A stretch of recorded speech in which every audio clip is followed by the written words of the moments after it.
Welcome to my channel.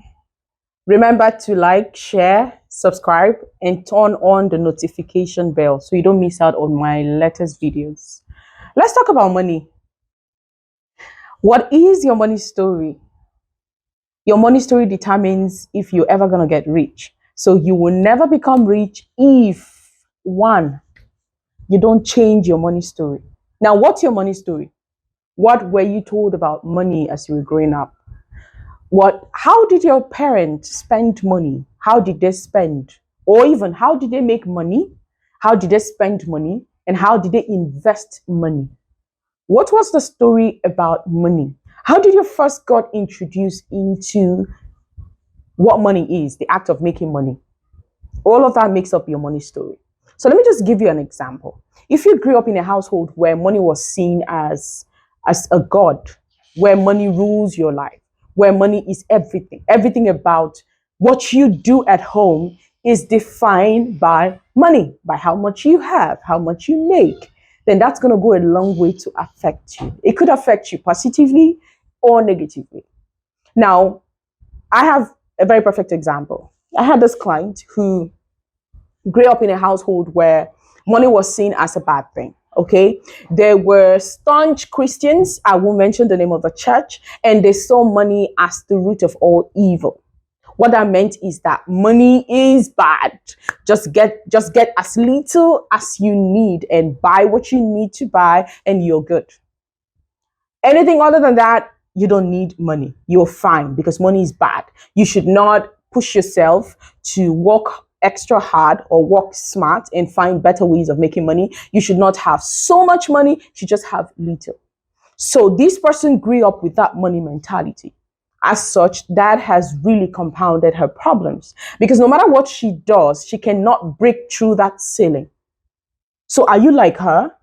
I want you to start thinking. Take your mind back to your childhood. What was your idea about money? What did they tell you about money? What have you held on to over the years about money?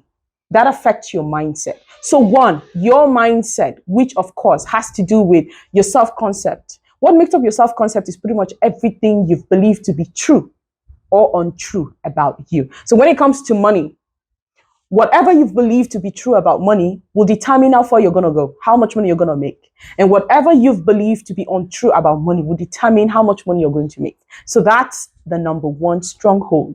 Number two, you don't have rich people in your circle.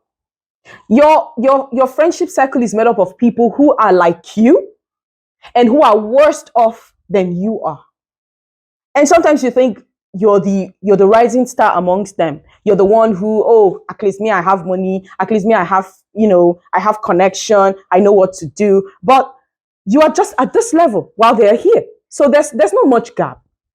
And they don't motivate you because that's how they are. That's where they've seen themselves. That's the level where they are. As such, they can't motivate you to be better than who you are. You're either broke, you don't have money, or you have friends who are broke or broker than you.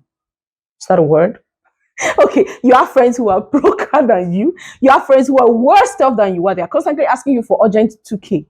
They're constantly asking you for urgent money to buy this, to buy data. Stop for me now. I beg, stop for me now. You're never going to become rich if you are in that circle. You need to attract new people.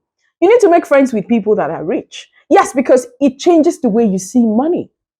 It changes how you see money and how you spend money. I remember when I was starting out in my career, the kind of friends I had, I was a bit better than them. And they were draining me. They're constantly asking me for things. Urgent 2K, please give me money to buy this, give me money to buy that. And with that kind of setting, I couldn't have grown as much as I have. So you need to find new people in your circle. Number three, poor money culture. You don't know how to utilize money. Whatever gets into your hand, you spend everything. You don't save, you don't invest, you don't nothing. You don't have assets. You don't have anything. And then you go about with this mentality that God giveth, God will provide. Don't worry, God will provide. Let me tell you something. That's a trauma response right there. You can't go through life with God will provide. And when He has actually provided, you waste the money. You spend on any and everything. You buy things you don't need. And sometimes to impress people who don't care about you. People who don't even know you exist. People who don't even care whether you are in this world or not. And that's a trauma response right there.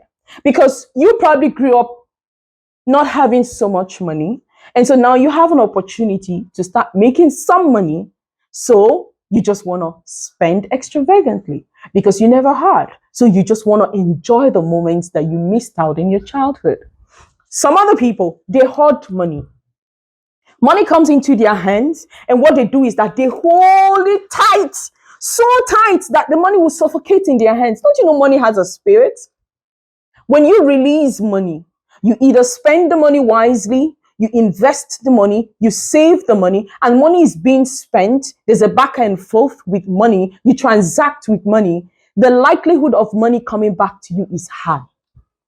But you see, there are some people that if they have 2,000 naira, they will manage that 2,000 naira, and the 2,000 naira will be crying for help. They will use 100 naira to buy this. You know, this poverty mentality about money. This lack mentality about money. And you can see this example in our leaders. You see them amassing so much wealth. And they will keep amassing this wealth. It has become an addiction, a money addiction. They just want to keep getting as much money as possible, and they're holding it, they're saving it, they're storing it. And you hear stories like, oh, you know, there was a whistleblower who said we found some amount of money in one uncompleted building, in one bunker. Why are you holding money? Why are you holding it tight? Whatever you do with money can actually tell me what your money story is, and can tell me whether it's a trauma response or not. Number 4, too much responsibilities. I will look at this from a psychological perspective, from a trauma angle. Most of you were parentified. Do you know what parentification means? Handling adult responsibilities in your childhood. You were parentified. Some of you at the age of 16, 15, 18, you were the breadwinner of the family. You were the one who has to work after school so you can buy food for the house. You were the one who had to be there for your siblings. When they were sick, you were the one who took care of your siblings. Even when your parents were sick, you took care of your parent. You never had a chance to actually be a child. You never had a chance to enjoy your childhood. You grew up with so much responsibility.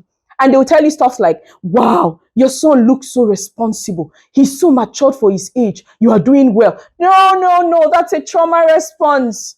You are not supposed to be matured in childhood. You are supposed to be matured in adulthood, in your adolescent years. That's when you're supposed to be matured. So if you were parentified, you grew up thinking that it is your absolute responsibility to take care of your parent. And when you don't take care of them, guess what happens to you? You start feeling guilt. That guilt feeling is a trauma response. Because the actual truth of the matter, it is controversial, and I know you would argue with me, is that you don't owe your parents that much responsibility.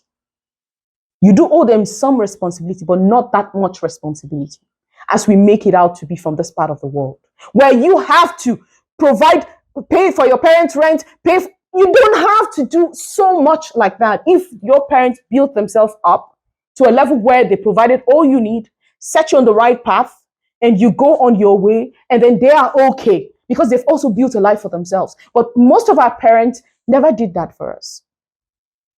So this is not something that is far-fetched.